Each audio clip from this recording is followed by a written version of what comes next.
আলহামদুলিল্লাহ, নারীর কি দাম যদি জানতেন তাহলে কখনো অবহেলিত করতেন না।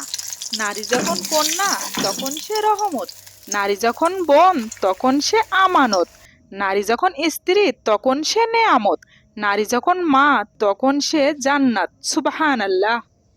আলহামদুলিল্লাহ, নামাজ মাটির তৈরি মানুষকে সোনায় পরিণত করেন। ধৈর্য ধরেন, আপনার এই ধৈর্যকেই জান্নাতে নিয়ে যাবেন। আর স্ত্রীর চেয়ে স্বামীর অধিক হওয়া উচিত, যেমন বয়স, জ্ঞান, অর্থ। আর স্বামী স্ত্রীর চাইতেও ভালোবাসা অধিক কিছু হতেই পারে না। সেই জন্য সবসময় আমাদের চিন্তা করতে হবে স্বামী স্ত্রীর ভিতরে কোনো দ্বিতীয় ব্যক্তি না আসতে দেওয়া।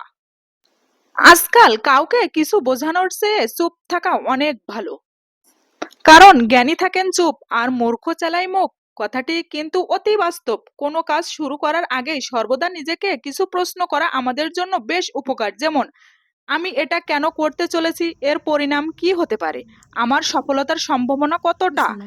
যদি ওই স্বপ্নগুলোর সন্তোষজনক উত্তর পেয়ে যান তবেই কাজ শুরু করুন।